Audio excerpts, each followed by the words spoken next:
Because of this work, just this little act of service, their marriages is breaking apart. Because the man can sacrifice to just put something on fire whilst the lady will come home late.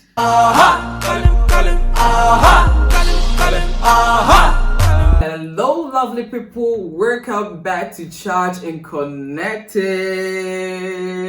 We are still on the love languages, and today we are handling acts of service. So I thought you were coming to say the Acts of the Apostles. Acts of the Apostles. Are we about to read the Bible here? People, are we about to read Bible here? You said Acts. So I was thinking Acts of the Apostles. Yeah. This is Acts of Service. Of course. Acts of Service. Oh, like the military men going for a war somewhere, or like the police people making sure that there is peace and order in the society. The act of service has all got to do with it says acts of service. So it has got to do with service. As an action. Yeah, the action turns like you want to ask the person, how can I help? How do I help? What do I do? You know, the act of service, you being there for them, being there for the people when they are in trouble. She calls you in the night, she tells you that I can't sleep. You're like, oh yeah, I'm tired, but how can I help? Like, what can I do for you? Not like, just hanging up on the phone and then sleeping, you know? Yeah.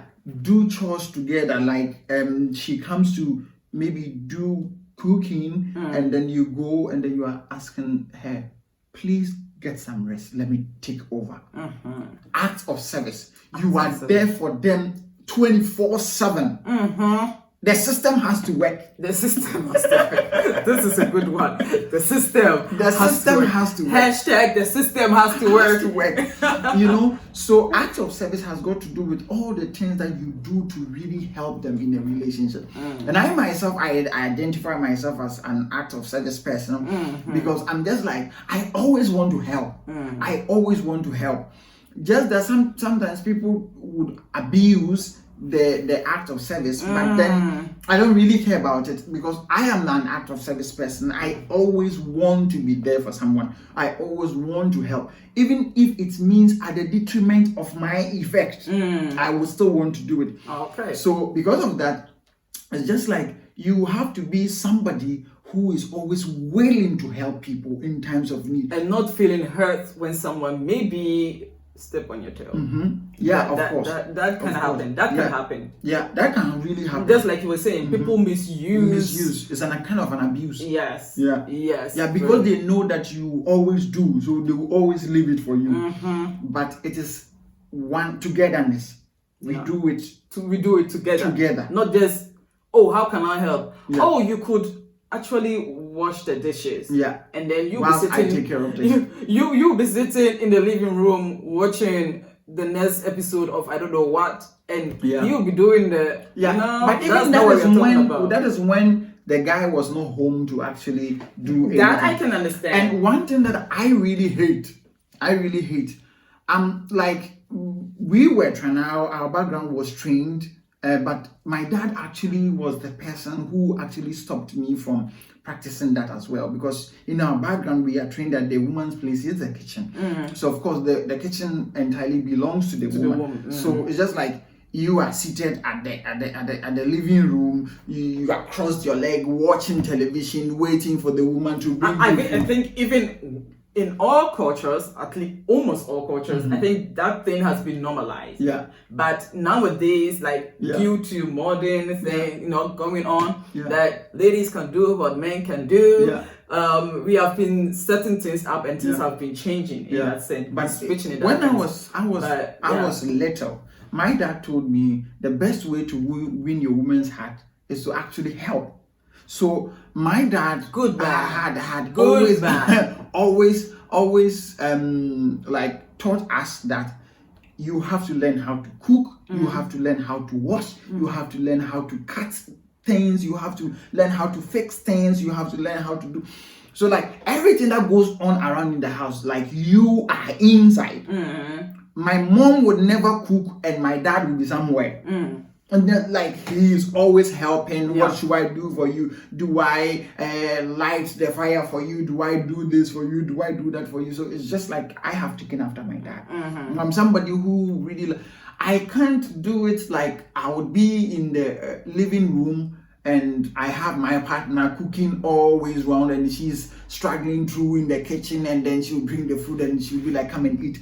Of course, sometimes she wants to be nice, knowing that maybe you are tired.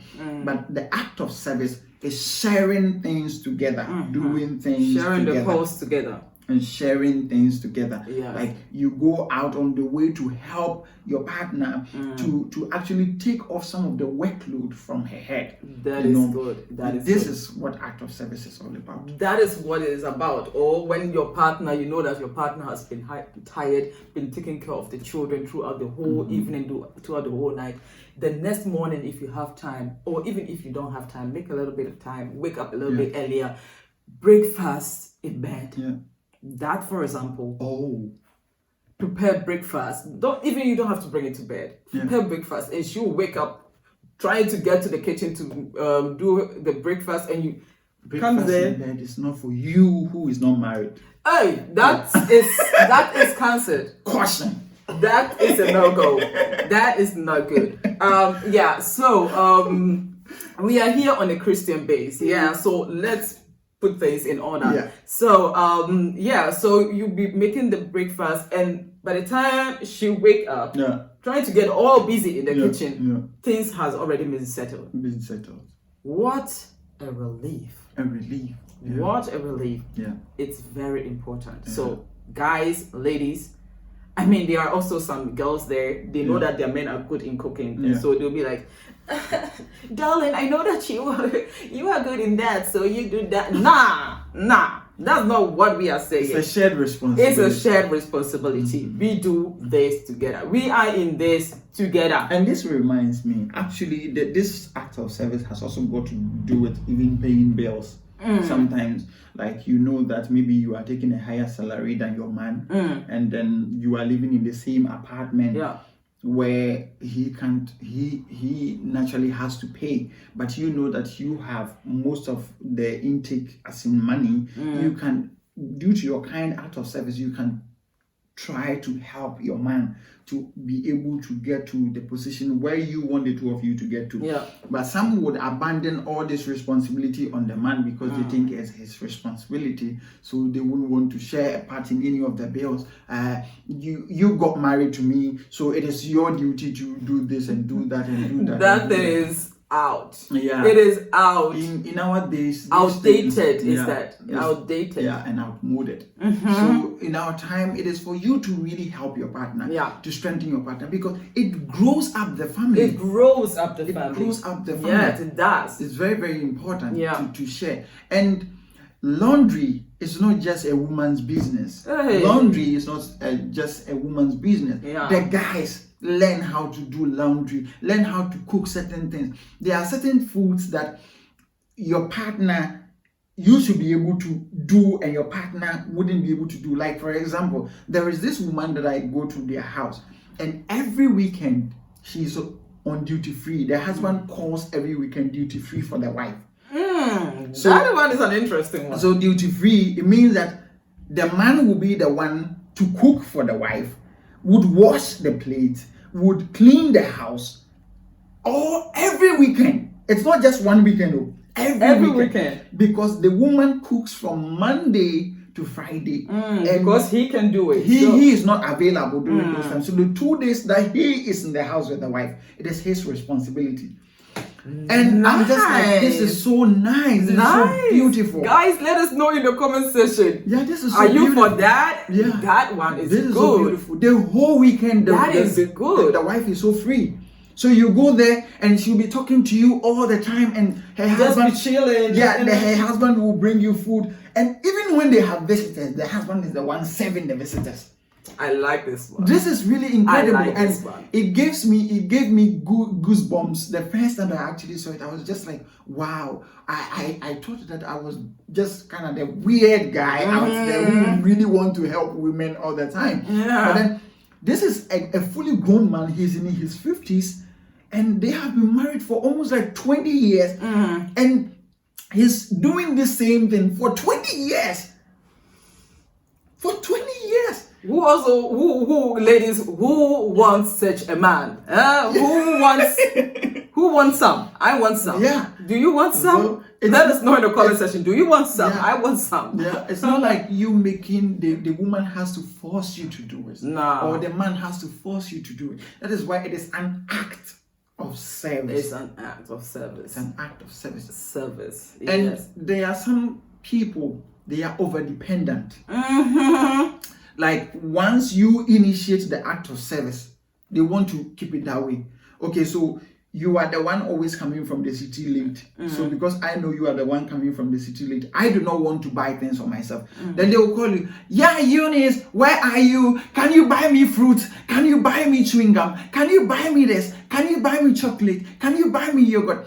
And it's like always the same person doing the same thing. No, it's a no. It's a no. It's a shared responsibility, act of service.